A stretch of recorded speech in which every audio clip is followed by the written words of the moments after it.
아멘. 오늘 함께 보실 하나님의 말씀은 룻기 2장 17절에서 23절까지 말씀입니다. 룻기 2장 17절에서 23절 말씀, 이 시간 영상으로 함께 묵상하시겠습니다. 룻이 밭에서 저녁까지 줍고 그 주운 것을 떠니 보리가 한 에바쯤 되는지라. 그것을 가지고 성읍에 들어가서 시어머니에게 그 주운 것을 보이고 그가 배불리 먹고 남긴 것을 내어 시어머니에게 드리매 시어머니가 그에게 이르되 오늘 어디서 주웠느냐? 어디서 일을 하였느냐? 너를 돌본 자에게 복이 있기를 원하노라. 룻이 누구에게서 일했는지를 시어머니에게 알게 하여 이르되 오늘 일하게 한 사람의 이름은 보아스니이다. 하는지라. 나오미가 자기 며느리에게 이르되 그가 여호와로부터 복받기를 원하노라. 그가 살아있는 자와 죽은 자에게 은혜 베풀기를 그치지 아니하도다. 그 사람은 우리와 가까우니 우리 기업을 물을 자 중에 하나이니라. 하니라. 모압 여인 룻이 이르되 그가 내게 또 이르기를 내 추수를 다 마치기까지 너는 내 소년들에게 가까이 있으라 하더이다. 내 딸아, 너는 그의 소녀들과 함께 나가고 다른 밭에서 사람을 만나지 아니하는 것이 좋으니라. 이에 룻이 보아스의 소녀들에게 가까이 있어서 보리 추수와 밀 추수를 마치기까지 이삭을 주우며 그의 시어머니와 함께 거주하니라. 아멘. 네, 오늘도 말씀으로 우리와 함께 하시며 또 인도하시는 하나님을 발견하고 또 오직 기도로 하나님을 간절히 붙드는 시간 되길 소원합니다. 어제 말씀에선 이방 여인 룻이 하나님의 은혜로 말미암아 이 보아스라고 하는 정말로 좋은 사람을 만나서 호의를 받게 되고 또 이삭 줍는 일을 매우 순탄하게 할 수 있었던 것을 보았습니다. 이 보아스라는 인물이 룻이라고 하는 이 이방인 나그네에게도 하나님의 사랑으로서 은혜를 거저 베풀어 주니까 이 룻뿐만 아니라 또 룻이 모시고 있는 나오미 또한 그 은혜를 더불어 나누게 되었습니다. 이처럼 한 사람이 베푼 은혜가 여러 사람들에게 퍼져나가는 것을 보면서 오늘 우리가 깨달을 수 있는 것은 하나님께로부터 시작된 은혜가 여러 사람들을 거쳐서 오늘 우리들에게도 이르게 되고 또 우리에게 이른 하나님의 은혜가 또 다른 이들에게도 전해지는 그런 은혜의 연쇄작용이 우리 삶 가운데 가득하다는 것을 믿음의 눈으로 바라볼 수 있게 됩니다. 이제 오늘 말씀에서 이 은혜의 연쇄작용이 어떻게 작동됐는지, 하나님의 은혜가 이 룻이라고 하는 이방 여인을 통해서 어떻게 역사하시는지 함께 살펴보기를 원합니다. 어제 말씀에서 이 보아스의 배려로 말미암아 손쉽게 이삭 줍기를 할 수 있었던 룻이 오늘 말씀 보면은 이제 집으로 돌아와서 그 주운 곡식을 모으는 장면을 확인할 수 있습니다. 자, 17절 말씀은 이와 같이 말합니다. 룻이 밭에서 저녁까지 줍고 그 주운 것을 떠니 보리가 한 에바쯤 되는지라. 이삭을 저녁까지 주었다고 했습니다. 이 말은 그가 주은 이삭의 양이 상당하다는 것을 뜻합니다. 보통 일반적으로 이삭 줍기를 하면 해봐야 반나절 정도면은 끝날 것입니다. 최대한 이삭이 떨어지지 않게 조심조심해서 작업을 했을 테니 별로 줄 이삭이 많지 않았겠죠. 하지만 아침부터 저녁까지 해가 뜰 때부터 질 때까지 이삭 줍기를 할 수 있었다라는 것은 바로 이것이 룻에게 주어진 이 은혜의 결과였다라고 할 수 있겠습니다. 어제 말씀이었던 16절 말씀에 보면 보아스가 그 일꾼들에게 명령하여서 룻이 이삭을 주울 수 있도록 아예 정상적으로 추수된 곡식 다발에서 이삭을 뽑아서 그에게 줍게 하라라는 그런 명을 하는 것을 볼 수 있습니다. 즉 이 룻이 주었던 이삭은 일반적으로 그냥 추수하다가 떨어진 그런 이삭이 아니라 아예 이 줍기가 시간이 모자랄 정도로 이 많은 양의 이삭을 땅에다가 뿌려 주었기 때문에 그렇게 오랜 시간이 걸렸다는 것을 알 수 있습니다. 그래서 룻이 이 주운 곡식을 모아보니 한 에바쯤 되었다라고 했습니다. 여기서 말하는 한 에바란 오늘날로 치면 약 20kg 정도를 말합니다. 오늘날 판매되는 20kg짜리 쌀포대를 생각하면 룻이 하루 일해서 가져온 이 이삭의 양이 정말 이 이삭 줍기를 통해서 가져왔다라고는 상상하기 힘들 정도로 정말로 많은 양이었다라는 것을 알 수 있습니다. 어떻게 이렇게 그냥 떨어진 이 부스러기를 모아왔는데도 어떻게 이렇게 많을 수 있겠습니까? 이에 이 가져온 이 이삭을 보여주자 그 시어머니 나오미가 묻습니다. 19절 시어머니가 그에게 이르되 오늘 어디서 주었느냐 어디서 일을 하였느냐 너를 돌본 자에게 복이 있기를 원하노라. 나오미는 룻이 어떻게 그렇게 많은 양의 이삭을 주올 수 있었는가 묻지 않았습니다. 그 대신 곧바로 이렇게 질문을 합니다. 어디서 누구의 밭에서 누구의 도움을 받아서 그렇게 할 수 있었느냐라고 묻습니다. 이는 룻이 주어온 이 이삭의 양이 누군가가 돕지 않았더라면 누군가가 은혜를 베풀지 않았더라면 불가능한 일이었다라는 것을 알았기 때문에 곧장 누군가가 도와주었구나 참으로 좋은 사람을 만나게 되었구나라는 것을 알아차렸다는 겁니다.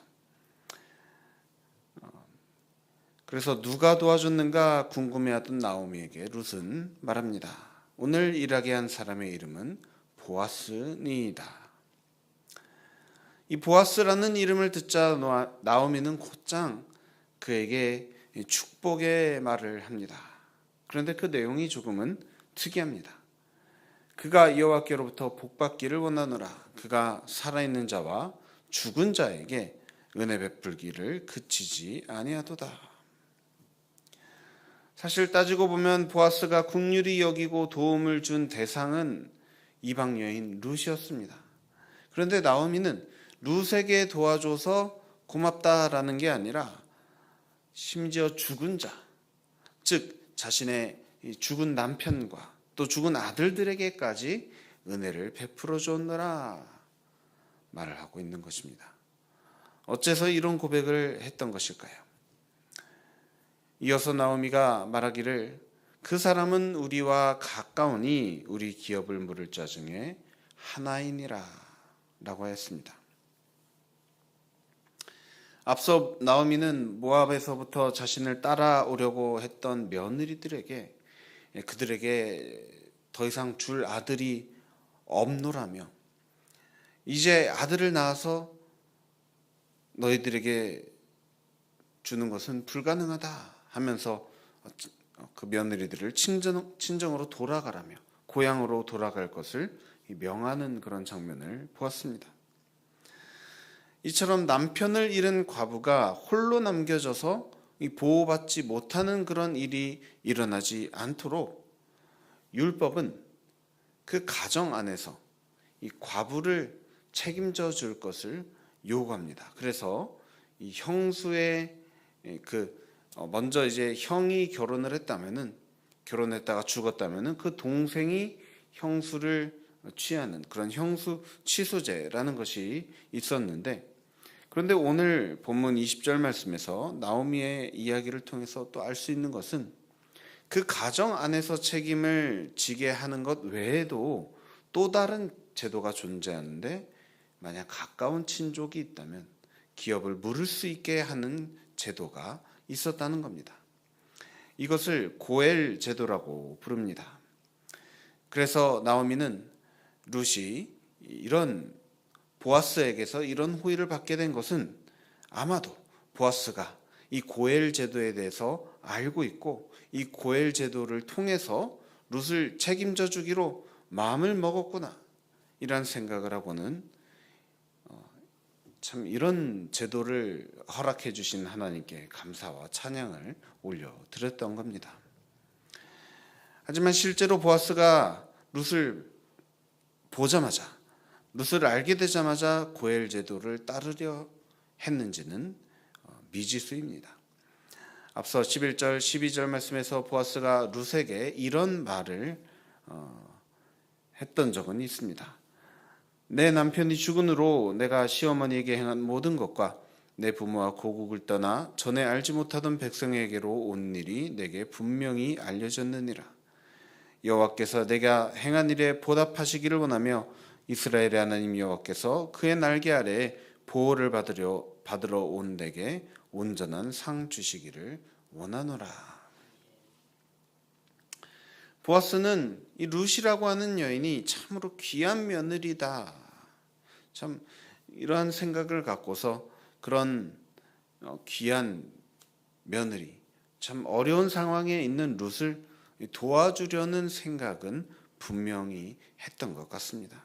하지만 이것이 고엘 제도 때문이다, 이 가까운 친족이 이러한 일을 하는 것이다 라고 하기에는 조금 무리가 있지 않았나 싶습니다. 앞서 말씀드린 형수치수제는 이 당사자의 의견과는 상관없이 무조건 행해져야 되는 제도였는데, 이 고엘 제도라는 것은 이 당사자가 그렇게 하겠다라고 의사를 밝혀야만 가능해지는 그런 제도였습니다. 그런데 그때까지 룻을 한 번도 본 적이 없던 보아스가 아무 책임 의심 없이 그냥 룻을 처음 보았을 뿐인데 곧바로 아내로 맞아들이려고 이렇게 했다라는 것은 이게 너무 좀 성급한 생각이지 않았나 싶습니다. 그러나 나오미는 보아스가 그런 생각을 했는지 안 했는지는 잘 모르겠지만 그 마음속에 확신을 갖고 있었던 것은 이 일이 결코 그냥 이루어진 일이 아니라는 그러한 확신이 있었습니다. 그래서 나오미는 이 일이 바로 하나님의 은혜가 이루어 주신 일이라고 믿고 하나님을 찬양했습니다. 그리고는 룻에게 이르기를 다른 밭에 가지 말고 오직 보아스의 밭에만 갈 것을 명합니다. 이에 23절에 보시면 룻이 보아스의 소녀들에게 가까이 있어서 보리추수와 밀추수를 마치기까지 이삭을 주었다고 했습니다. 일반적으로 보리추수는 봄에 이루어집니다. 이스라엘 백성들에게 가장 중요한 절기 6월절이 있는 4월부터 시작되는 게 바로 보리추수입니다. 또 밀추수는 6월까지 계속되었습니다. 그래서 밀추수가 끝나는 시기인 맥추절, 오늘날의 맥추감사절이 있었던 것이죠. 이 맥추절이 7월 첫째 주에 있었던 것을 생각하면 이 4월 초중반부터 6월 말까지 보리추수의 시작부터 밀추수가 마치기까지 거의 3개월 동안을 매일같이 계속해서 보아스의 밭에 나가서 이삭 줍기를 했다라는 것을 알 수 있습니다. 이 말은 룻이 상당히 긴 시간 동안 보아스와 매일같이 접촉했다라는 것을 알 수 있습니다. 이 일로 인해서 보아스는 점점 더 이 룻을 진지하게 생각하게 되었을 것입니다. 앞서 이방 여인 룻을 긍휼히 여기는 그 마음, 또 손해를 감수하더라도 이 여인을 도와주고자 했던 그 마음으로 말미암아 보아스와 룻을 통해서 훗날 다윗이 나고 또 예수님이 나게 하는 그런 하나님의 계획이 점차 이루어지고 있는 것을 볼 수 있습니다. 여러분, 하나님은 이 모든 것을 결코 순식간에 하시지는 않으셨습니다. 이 3개월이라고 하는 이 생각보다 이 오랜 기간 동안 서서히 이루어졌습니다. 이 3개월 동안 룻은 계속 이삭을 주어야만 하는 이 나름대로 고된 삶이었을 겁니다. 하지만 고난을 통해서 이루어진 보아스와 룻의 만남은 비록 처음부터 그것을 계획하고 그렇게 만난 것은 아니었다 할지라도 훗날 정말로 아름다운 관계로 이어지게 됩니다. 이처럼 하나님께서는 은혜로서 우리 각 사람의 삶을 계획하시고 또 인도하시며 때로는 인생의 고난과 고통을 하나님의 은혜가 전해지는 통로로서 사용을 하십니다. 그러므로 이 시간이 오래 걸린다고 빠르게 회복되지 않는다고 낙심하고 원망하지 말아야 할 것은 지금 이 순간에도 하나님께서는 저와 여러분의 인생을 그 뜻대로 그 선하신 뜻대로 또 계획하시고 또 인도하여 주시는 중임을 믿으시기 바랍니다. 사랑하는 성도 여러분, 부디 간절히 바라옵기는 어려움과 아픔, 고통 속에서도 우리를 향하신 하나님의 은혜, 그 은혜의 연쇄작용이 우리를 더욱더 복된 삶으로 이끄실 것을 믿음으로 믿고 의지하시기 바랍니다. 하나님께서 누구를 통해서 역사하실지 또 어떤 방법을 통해서 그 은혜를 보여주실지 우리는 알지 못합니다. 하지만 그것을 우리가 보게 될 때 우리의 생각보다도 더 크신 하나님의 계획, 우리의 기대보다도 더 큰 그런 은혜를 예비해 두신 하나님의 선하심을 우리가 끝까지 믿음으로 믿고 나오미와 같이 오직 찬양으로 가득한 그런 저와 여러분의 삶이 되기를 우리 주 예수 그리스도의 이름으로 간절히 축원합니다. 함께 기도하겠습니다. 사랑과 은혜가 충만하신 하나님 아버지, 룻과 같이 참으로 의지할 곳 없고 참으로 너무나도 그 괴로운 상황 가운데 있는 그러한 삶도 하나님은 놀라운 은혜로서 모든 것을 예비하여 주시고 또 은혜로서 더욱더 복된 삶으로 인도하여 주시는 것을 말씀을 통하여서 보게 하여 주시고 또 깨닫게 하여 주시니 감사합니다. 주님, 우리의 삶 또한 마찬가지로 주님의 인도하심을 받고 있음을 믿습니다. 주님께서 우리를 향해서 분명히 놀라운 그런 은혜로서 우리를 인도하여 주심을 믿사오니 주님, 우리들 의심하지 말고 낙심하지 말고 염려하지 말고 시간이 오래 걸린다고 조바심 내지 말고 오직 주님의 은혜가 우리의 삶을 다스려 주시고 또 인도하여 주실 것을 끝까지 믿음으로 믿고 나오미와 같이 오직 찬양하며 날마다 찬양하며 살아가는 우리의 삶이 될 수 있도록 인도하여 주시옵소서.